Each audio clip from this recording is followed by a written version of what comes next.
உங்க குடும்பத்தில் நானும் ஒருவன். விஜய் ஒரு சினிமா நடிகர் கலந்த அரசியல்வாதியா வந்திருக்கிறாரு.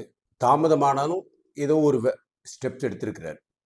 அவர் சொல்ற பதில் வந்து கரூருக்கு எனக்கு போறதுக்கு பர்மிஷன் குடுக்க மாட்றாங்க. அத தெளிவுபடுத்தியிருந்தா இன்னும் நல்லா இருந்திருக்கும். ஏன்னா, திமுக அரசாங்கம் மீண்டும் மீண்டும் விஜய பழி வாங்குறாங்கன்னு தெளிவா தெரியுது. அவர் இத வந்து கரூர்ல வச்சு பண்ணியிருக்கணும். இல்ல கரூர் பக்கத்துல திருச்சியோ, இல்ல ஏதோ ஒரு இடத்துல வச்சு பண்ணியிருக்கணும். அவங்கள ஒரு ஆம்னி பஸ்ல வச்சு வரும்போது அவங்களுக்கு விட சாப்பாடு, தண்ணி, கிண்ணி அவங்கள ஒரு நாள் ஃபுல்லா ஏதோ அவங்க வேலை இல்லாதவங்க மாரி அவங்கள இங்க வர வச்சு, ஒரு நாள் ஃபுல்லா காலையிலேருந்து சாயங்காலம் வரைக்கும் மகாபலிபுரம் ஒரு பீச் ரிசார்ட். ஸோ எல்லாம் மகாபலிபுரத்துக்கு வரணும் எல்லாரும் கிளம்பி தானே வருவாங்க. அந்த மாரி ஒரு சினிமா ஆக்டர் விஜய் கலந்த ஒரு அரசியல்வாதி. ஆனா இப்ப இருக்க உலகத்துல அதான் கரெக்ட்டா இருக்கு. இப்ப ட்ரம்ப் பண்ற ஸ்டண்ட் மாரி இதுவும் ஒரு வித்தியாசமான ஒரு ஸ்டண்ட். ஓட்டுக்காக பண்ணியிருக்கிறாருங்கிறது தெளிவா நமக்கு தெரியுது. முதல்ல 20,00,000 குடுத்தேன்னாரு. இப்போ வந்து அவங்க கால்ல விழுறேன்னாரு. அப்புறம் ஒரு 10 நாளைக்கு தாடி வளர்த்துட்டு, அப்படி ரொம்ப சோகமா, உங்க குடும்பத்தில நான் ஒருத்தன் அப்படின்னு இருக்கிறார். ஏதோ ஒண்ணு அவருடைய ஏஜுக்கு அவரு முன்னெடுத்திருக்கிறார். இன்னொன்னு 5,00,000 காப்பீட வந்து பிரைவேட்டா உங்க இதுக்கு நான் பண்ணியிருக்கிறேன் அப்படின்ட்டு, அ அது ஏதோ பணம் அதுக்குள்ள சந்தா பணத்த கட்டுவேன் அப்படிங்கிற மாரி ஏதோ சொல்லியிருக்கிறார். இத ஆழமா யோசிச்சு பார்த்தா, பியூர் அண்ட் பியூர் இது ஓட்டு அரசியல். அது நமக்கு நல்லா தெளிவா வருது. ஸோ ஒரு 40 குடும்பம், 40 குடும்பத்த சார்ந்த ஒரு 100 குடும்பங்கள் இருக்கலாம். அவங்க எல்லாரோட ஓட்டுக்காக தான் செய்றாரு. எந்த இருந்தாலும் அங்க இருக்க திமுக செந்தில் பாலாஜி கொஞ்சம் அடி வாங்குறது வாய்ப்பு இருக்கும். கரூர்ல விஜய் நிக்கிறதுக்கு ஒரு அடித்தளம் போடுறாரோ அப்படிங்கிற ஒரு சிந்தனை உருவாகுது. ஸோ குற்றச்சாட்டு திமுக அரசாங்கம் விஜய்க்கு கரூர் போறதுக்கு பர்மிஷன் குடுக்க மாட்றாங்க. அங்க இருக்க குடும்பத்த பார்க்கறதுக்கு பர்மிஷன் குடுக்க மாட்றாங்கன்னா, செயலற்ற ஒரு அரசாங்கம்ங்கிறது அவங்களே நிரூபிக்கிறாங்க. இல்லையா? எந்த பிரச்சனையா இருந்தாலும் ஒரு ஒரு தலைவன் அங்க போய் அங்க ஆறுதல் சொல்றதுக்கு அவனால முடியலன்னு என்ன அர்த்தம்? 2வது விஜய் இத வந்து பக்கத்துல வச்சே பார்த்துருந்துருக்கலாம். அரசாங்கமே ஒரு இடத்த ரெடி பண்ணி குடுத்துருக்கலாம். ஒரு பாதுகாப்பான இடத்துல. அவங்கள அங்கருந்து வர வைக்கிறது ஒரு சுற்றுலாவுக்கு வர வைக்கிற மாரி வச்சு பார்க்குறது வந்து, சில காலகட்டத்தில அமைச்சர்கள் எல்லாரும் போய் ஒரு ரிசார்ட்ல தங்க வச்சுருவாங்க. ஒரு 1 நாள், 2 நாள், 3 நாள். அங்கேருந்து பணப்பட்டுவாடா பண்ணி அவங்க எல்லாரையும் ஓட்டுக்கு அரசியல் படம். அது மாரி ஒரு வித்தியாசமான ஒரு 40 குடும்பங்கள் இருக்காங்க. அதில ஒரு பெண்மணி வந்து தனக்கு குடுக்குற எதுவுமே வேண்டான்னு திருப்பி அனுப்பிச்சிருக்காங்க. காரணம் அட்ரஸ் மாரி போயிருக்கு. இப்ப நம்ம பேச வேண்டியது தாவேகாவின் தலைவர் விஜய் அவர் செய்த இது. ஸோ முற்றிலும் ஒரு ஒரு நாடகம் அப்படின்னு வச்சுக்கலாம். இதே ஸ்டாலினோ, எடப்பாடியோ செய்வாங்கன்னா, செய்ய மாட்டாங்க. அவங்க நேரா களத்துல இறங்கிருவாங்க. அண்ணாமலை வீட்டுக்கே போயிருவாரு. அந்த மாரி ஒவ்வொரு தலைமைக்கும் அது ஒரு ஒரு முயற்சி இருக்கு. ஸோ எம்ஜிஆர் அந்த காலத்துல பண்ணது மாரி கொண்டு வரணுன்ட்டு ஒருவேளை விஜயோட அப்பாவோ, இல்ல விஜய் சார்ந்த யாரோ சொல்லியிருப்பாங்க இருக்கும். இன்னொன்னு அவரோட பண பலத்த வந்து எல்லார்ட்டயும் காமிக்கணும்னு விருப்பப்படுறார். அவங்கள ஒரு லக்ஸுரி பஸ்ல கூட்டு வர்றாரு. அவங்களுக்கு வேற தேவையானத குடுக்குறாரு. உங்க வாழ்நாள் ஃபுல்லா நான் வந்து உங்க வீட்ல ஒருத்தனா இருந்து உங்களுக்கு எல்லா தேவையும் நான் பார்த்துக்கிறேன். படிப்பு செலவ நான் எடுத்துக்கிறேன். இதெல்லாம் என்னங்க இது? ஒரு வித்தியாசமான ஓட்டு அரசியல், புதுமையான ஓட்டு அரசியல். மேபி சோசியல் மீடியாவுக்கும், இளைஞர்களுக்கும் இது ஒரு அட்ராக்ட் ஆகும். இந்த எலக்ஷன்ல அது கொஞ்சம் ஒரு திருப்பத்த கொண்டு வர வாய்ப்புகள் இருக்கும். ஸோ கரூர் விஜய் நிக்கிறதுக்கு ஒரு வாய்ப்பு இருக்கும். அத செந்தில் பாலாஜி அவர் பார்த்துப்பாரு. இல்ல மற்ற கட்சிகள் கூட்டணி சேர்ந்து அவர் நிக்க வைக்கிறாங்களா? இல்ல அந்த இடத்த வந்து செந்தில் பாலாஜி தோற்கடிக்கிறதுக்கு என்ன முயற்சிகளும் எல்லாரும் சேர்ந்து எடுப்பாங்களான்னு பார்க்கணும்.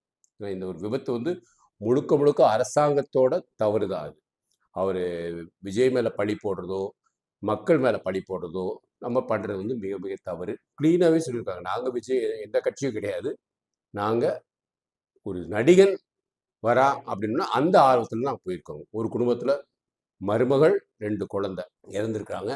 அந்த மகனும் சேர்ந்து இறந்திருந்தா நல்லா இருந்திருக்குமேன்னு அந்த தாய் சொல்றது, உண்மையாவே நெஞ்ச ரொம்ப தொடுது. இந்த 20,00,000மோ, இல்ல இவங்களுக்கு காப்பீடோ எதுவுமே அவங்களுக்கு சரி ஈடு கட்டாது. ஏன்னா 2 குழந்தைகளோட விளையாடிட்டு இருந்த ஒரு அப்பா, திடீர்னு மனைவியும் இறந்துட்டாங்க, 2 குழந்தையும் இருந்தாங்க. காரணம் அரசாங்கத்தோட ஒரு செயல்பாடு இல்லாத ஒரு ஒரு வீக்னஸ்.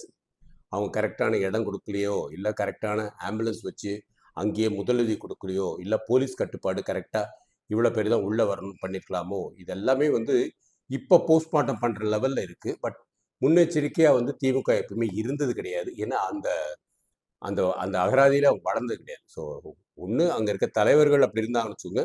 அவங்க கீழ இருக்கிற அரசு அதிகாரிகளும் அதே மாரி நடந்திருப்பாங்க.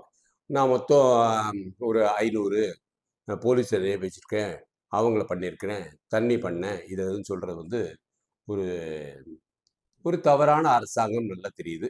இதற்கு 2026ல மக்கள் கரெக்ட்டான ஒரு பதில் குடுப்பாங்கங்கிறது எல்லாருக்கும் நமக்கு தெரிஞ்ச விஷயம் தான். இது திருப்பி நடக்காம இருக்கிறதுக்கு இனி வர அரசாங்கம் நம்ம முடிவெடுக்கணும். இது மக்களுடைய தவறு கிடையாது. இதே திடீர்னு ஒரு சாமியார் வராருன்னு வச்சுக்கோங்க, மக்கள் அப்படிதான் கூட ஆரம்பிப்பாங்க.